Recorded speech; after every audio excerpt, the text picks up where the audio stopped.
Hi, how you doing? Justin here. Today we're going to continue our adventure looking at making the changes in a blues. And in the last lesson, we looked at making a start on using arpeggios. And I'm hoping that you gave it at least a couple of weeks exploring the idea and just trying to make up a solo, just a vamp on one chord to find some licks using pretty much just the arpeggio notes and the framed third. So using the fourth above and the flat third going up to the major third. I think that's a real key thing to making the arpeggio sound kind of bluesy.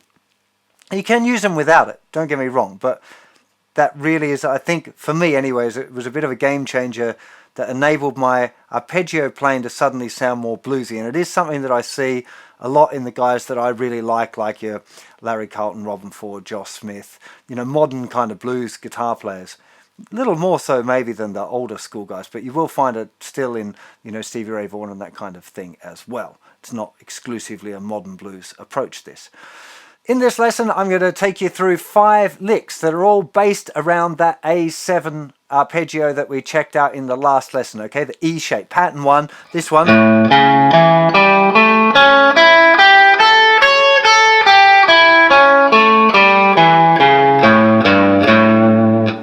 Really hoping you've spent a bit of time just exploring that arpeggio, just straight up and down, you know, seeing if you can make music with it, being strict on the note choices. Then started to have a little look at framing the third, this idea of having this. Okay, that little, you know, playing the fourth, the flat third, and then going to the major third, I think is a real key thing to making these arpeggios sound bluesy. At least that was a big deal for me, hoping it is for you. Now, each of these 5 licks has got something about it that I think will help you break the arpeggios away from being just strict arpeggios and making them kind of musical and bluesy. So they've been deliberately chosen. I kind of did a live stream where I just jammed around on an A7 chord and played a bunch of licks that I could think of, and then thought a bit more about what each one had going for it and the common problems that you guys might encounter. So with that in mind, let's check out lick 1. Now, lick 1 is this.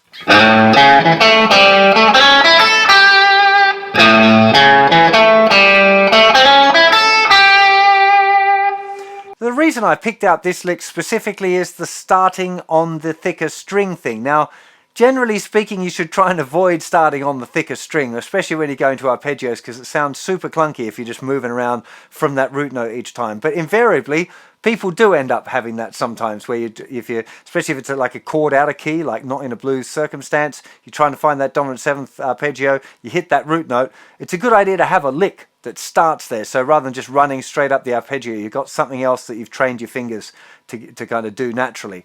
Okay, this is an A major arpeggio.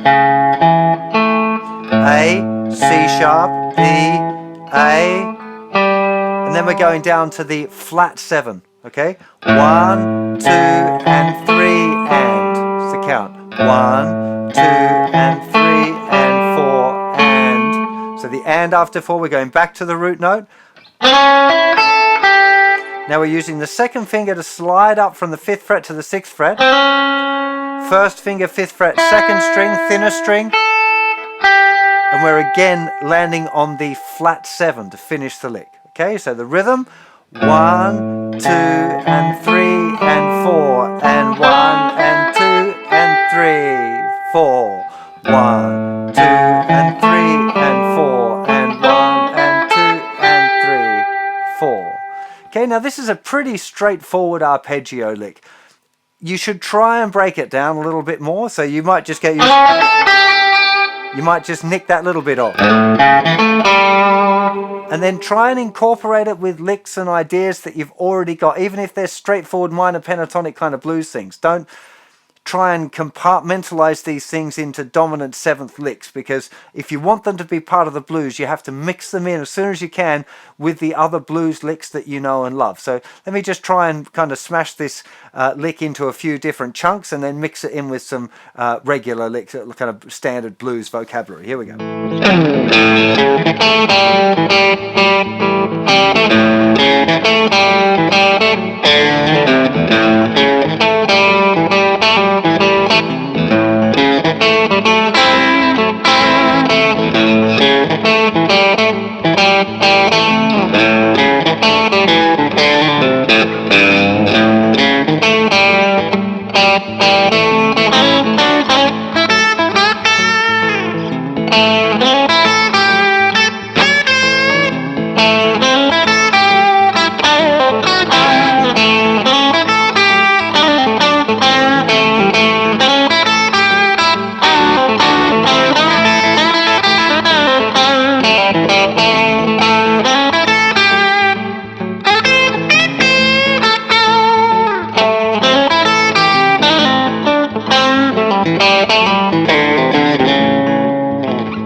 kind of an example of me trying to take a lick that I've learned as like a big thing and then steal the individual components and trying to mix it in with other vocabulary that I've already got. I think that's a really important part that a lot of people miss out on. I've raved about it quite a lot during the course of this blues lead series in volumes 1, 2, 3 and 4, but I can't stress it often enough. You know, you've got to think of these things as vocabulary and trying to mix them in with the stuff that you already know.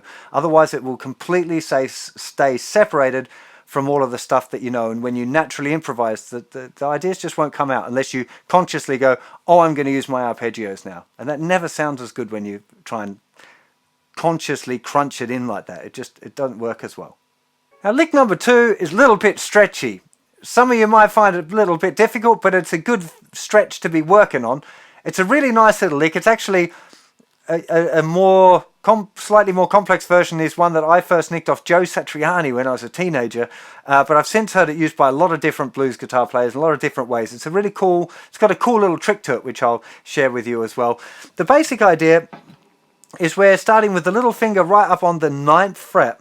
First finger has to be positioned on the 5th fret. So if you can't stretch that 9 to 5, you're off to a pretty crooked start on that one already. So if you can't do that with the little finger at the 9th fret, you might want to skip this lick and or spend a bit of time doing the finger stretching exercise, which is over on my website, until you can get that stretch, because that isn't, you know, a ridiculous stretch. It's something that you should find achievable.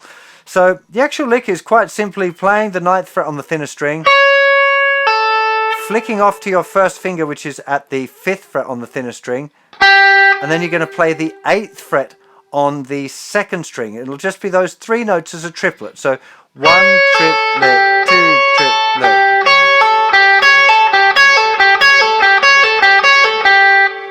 Okay, now this is actually the top part of the arpeggio, so there's nothing in it that's not in the arpeggio. Now the Joe Satriani one does a little trick where he plays, okay, so he does the whole lick twice and then just does the flick off, and if you play it a bit faster, but it's actually then a 16th note, so 1 E and a 2 E and a 1 E and a 2 E and a. Okay, now I suggest you start off with it just as triplet, so 1 triplet, 2 triplet. Okay, now a really cool thing about this lick is that if you move the top 2 notes down 1 fret, it's actually notes now from the D7 arpeggio.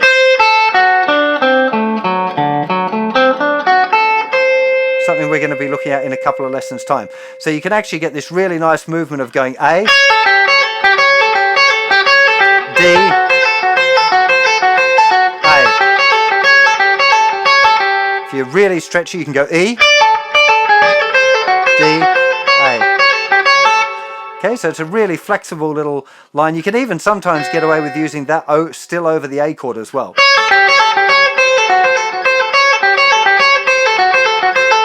Okay, it's just a pretty funky kind of a sound. Let's have a little go at mucking around with that one.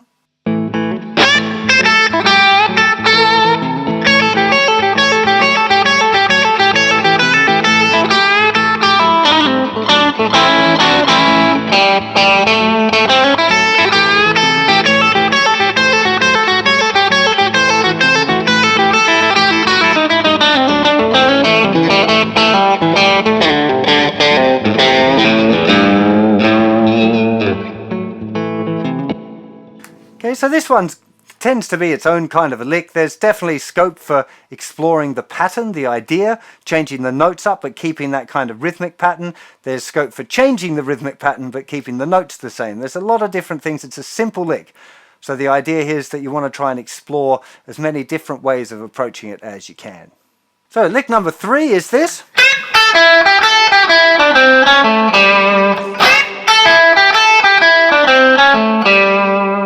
So this lick is pretty much the straight dominant 7th arpeggio with the framed 3rd, but we've got an interesting start, which is we're bending up to the high major 3rd. So this top note of the arpeggio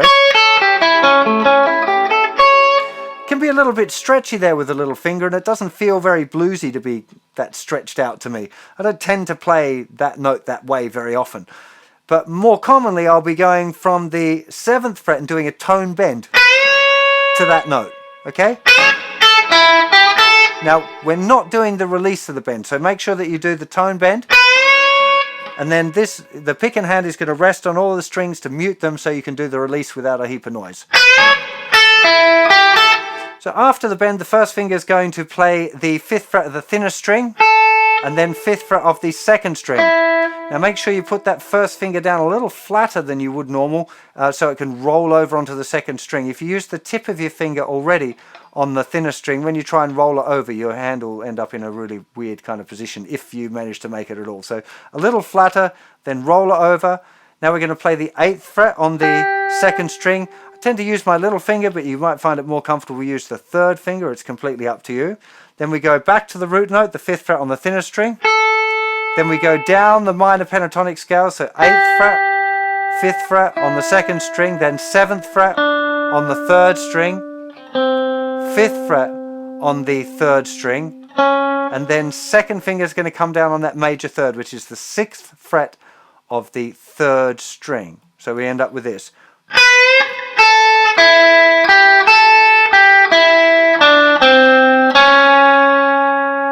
Okay, 1 and 2 and 3 and 4 and 1 and 2 and. The last 2 notes we're doing is the root note and the flat 7. Okay, 1 and 2 and 3 and 4 and 1 and 2 and 3, 4. 1 and 2 and 3 and 4 and 1 and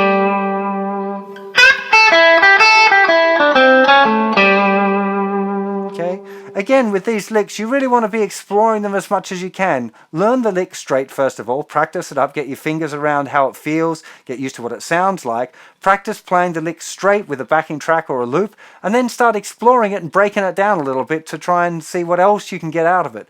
You know, it can be as simple as just like the first note of that lick is really cool. So you might spend a bit of time just exploring doing that bend and mixing it in with other things that you might normally play over an A7, like standard kind of blues lick. So let's have a little go.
So you get the idea.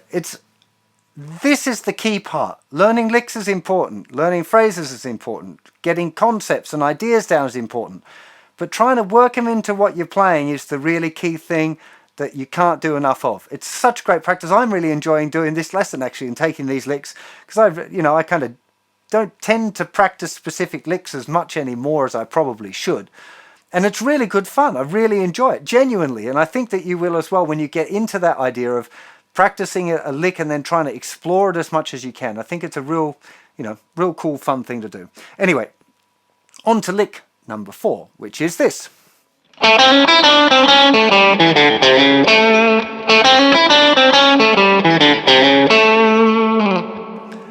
Now again, this one's using the framing, which I think is a really important part, but one of the things that the reasons I wanted to include this lick is this step back at the end that we quite often in the minor pentatonic end up with our first finger there for there's a few licks, but if you get into the habit of having or jumping with your first finger here from the 5th fret, 3rd and then sliding up, or picking, it doesn't really matter, but going from the 3rd fret to the 4th fret, and then high root note or low root note. I think that's a really handy trick. So let's go through that lick nice and slow now. So this lick is actually starting on the and after 4. So 3, 4, and 1 triplet. Okay, so 5, 6, little hammer on, and then 5th fret, 5, 6 on the 3rd string, and then 5th fret on the 2nd string. Then we frame the 3rd. We've gone back to 8th notes though. So 3, 4, and 1 triplet, 2, and 3. Now we're going down minor pentatonic. Okay, so just 7, 5, 7, 5 on the 4th and 5th strings. Then first finger is going to jump back to the 3rd fret, slide up to the 4th, and then little finger probably on the 7th fret of the 4th string. Just that part of the lick I think is a really good thing to practice.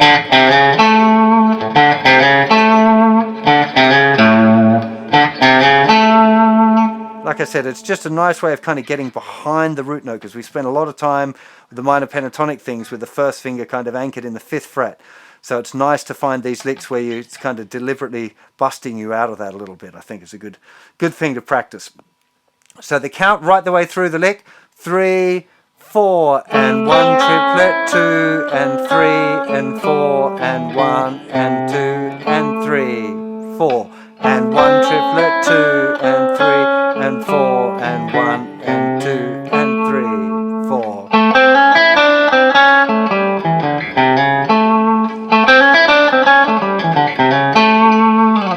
It's kind of, again, it's got a little bit of a jazzy kind of flavor to it depending on how much you swing it.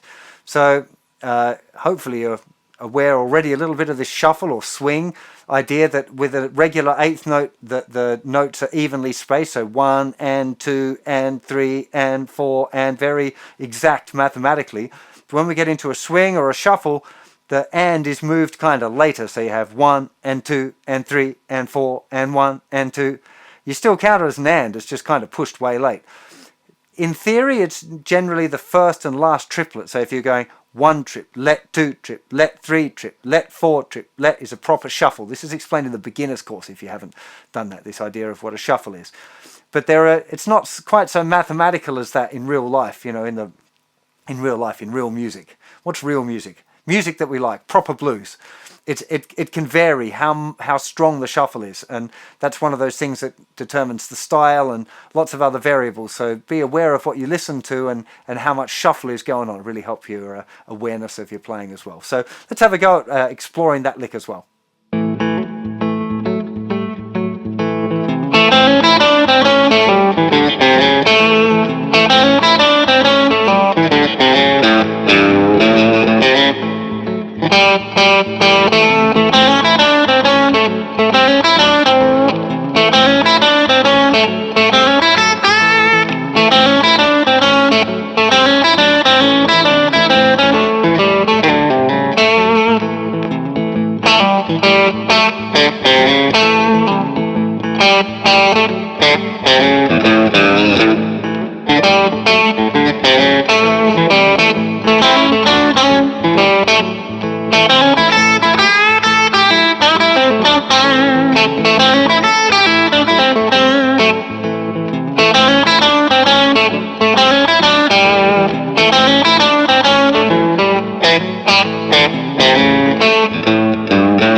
One thing I noticed in the little jam there was that I'm sometimes using my 3rd finger to slide back to the 5th fret rather than stepping with the first finger from 5th fret, 3rd, and sliding up. I was going sliding back with my 3rd finger and then up with my 1st finger. Now that's totally legit as well. There aren't rules of what you should and shouldn't do here. I just found it interesting that kind of my standard way of doing it, which was the 1st finger, as soon as I started exploring it a bit more, I started approaching it in a slightly different way. And that's kind of a cool thing. It's a thing that you should notice about your own playing when if you get the opportunity to record yourself playing and examine how you're doing and what you're doing, it's a really enlightening thing. You can do it a little bit while you're playing. It's a little harder to be kind of aware of your own playing while you're in the moment, because you're probably thinking about something else. So filming yourself or recording yourself, just the audio, is also really beneficial. So definitely have a go at doing some of that if you can. Now, on to lick number 5. Now, this lick is one that I nicked off Josh Smith. I just saw him play it on a video. I was like, man, this is a killer lick. I have to nick that, so I did. It's using a little 2-note thing.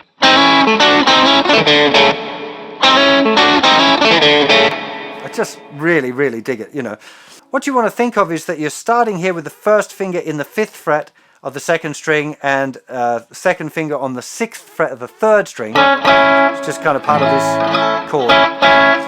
But the proper start to the lick is a fret lower. And it's going to start on the and after 4 again. So 3, 4, and 1, and 2, and 3, 4, and 1. So and 1. 3rd finger goes down on the root, the 7th fret of the 4th string.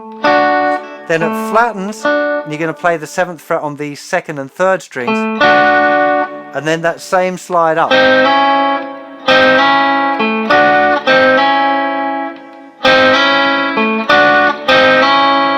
Okay, so that's worth practicing just in its own as a great little phrase. It is using 2 notes, or 1 note's part of the framing thing. But the other one, this F sharp, doesn't really belong in what we've discussed so far, but it comes into play next lesson when we start talking about the mixer bluesian mode. Okay, that's a really great phrase. What really tops it off and makes it super special for me is that slide, that first one, is the first note of a couple of triplets, which is going to be 7th fret on the 4th and 5th strings.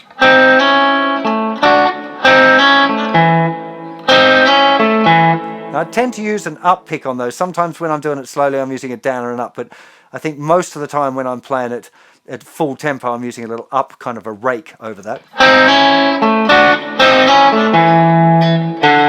Then we play the 5th fret of the 5th string, and we finish with a little spread there, first finger in the 4th fret of the 5th string, a little finger going down on the root, which is the 7th fret of the 4th string. So the whole lick, 3, 4, and 1, and 2, and 3, triplet, 4, and 1, 2, 3, 4, and 1, and 2, and 3, triplet, 4. Now I put little finger early down that time, but that's fine.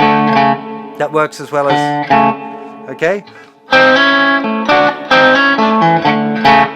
2, 3, 4, and 1. 2, 3, 4. 2, 3, 4. Okay? Where the little finger goes down for both of that, or just the end, or you just miss it like I did that accidentally completely. It doesn't really matter. It's all the same kind of harmony there. So this lick is a really, really nice phrase that you could kind of write a whole blues around, really, I think. But definitely exploring the little...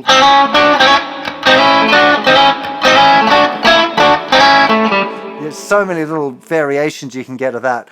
And the... I mean, that's just so tasty.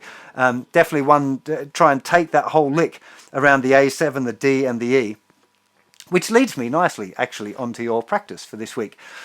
So I would like you to check out all 5 of these licks. I mean, when I say check out all 5, have a look at them and pick the ones that resonate with you, that you really like the sound of. If you find like lick number 2 too stretchy, it just doesn't feel nice on your fingers, scrap it.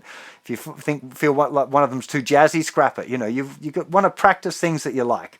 Don't recommend practicing things that you don't like, because then you're kind of training yourself up to play stuff and hear stuff that's not really you. And I don't think that's the right approach. So pick the ones that you like, or the bits of the ones that you like, and practice them as much as you can, incorporating them into your original playing, just in A. Just a loop on A, use a backing track, but loop it, especially if you've got like that transcribe software that I'm always going on about. You can just loop a section of a regular MP3 backing track or whatever. Definitely using a looper pedal is a really good idea. And really get comfortable with them in A. Once you're cool with it in A, try it in D. Exactly the same licks, so you'll play exactly the same phrases, but you move them all up, so you're based around a D chord up here. So if I just remember the first one. The second one. The third one. So they'll all be just played exactly the same, but right up around the 10th fret for the D. Put a D backing track on, or just cycle a section of the D chunker or a D7 chord or whatever, and practice just on the D. Once you're hip with that, have a go at moving from the A to the D, like maybe a couple of bars or 4 bars on the A, 4 bars on the D, and gradually trying to get it so you can shift from one to the other. The shifting part is quite important, being able to use these ideas in different parts of the neck over different chords. You don't want to be just stuck in the key of A. But I recommend when you're learning to learn stuff just in one key. I think that can be a really, really big deal, is learning stuff in one key. Each time you learn a new thing, you put it into a really familiar environment, which for most people is a blues in A. So you play your blues in A, you've got all your licks down, you feel nice and comfy, and you can try those new ideas out. And then once you feel hip with them, then you can start moving them to different keys. But don't forget to move them to different keys. Just don't be in a rush to do that. That's my advice. So that's your homework. The 5 licks, or as many of them as you really like, and practice them over the A and the D, possibly the E as well, or any other chords. If you're feeling adventurous, you could do it in the key of G or C or whatever else, whatever other keys that you fancy playing your blues in. In the next lesson, we're going to see where these other notes come to play, a little bit of this Mixolydian mode, but don't let that freak you out and scare you off, because it's nowhere near as complicated and as nasty as people might have you believe. As usual, you'll find a tab in PDF and Guitar Pro formats over on the website. It's free for registered users and free to register. So you should go and check that out for sure, and you'll find the whole course nicely structured for you with other links to backing tracks and other exciting things there as well. If you happen to be over on YouTube, please hit that subscribe button. I really appreciate the support. I'll see you for plenty more lessons very soon. You take care of yourselves. Bye-bye.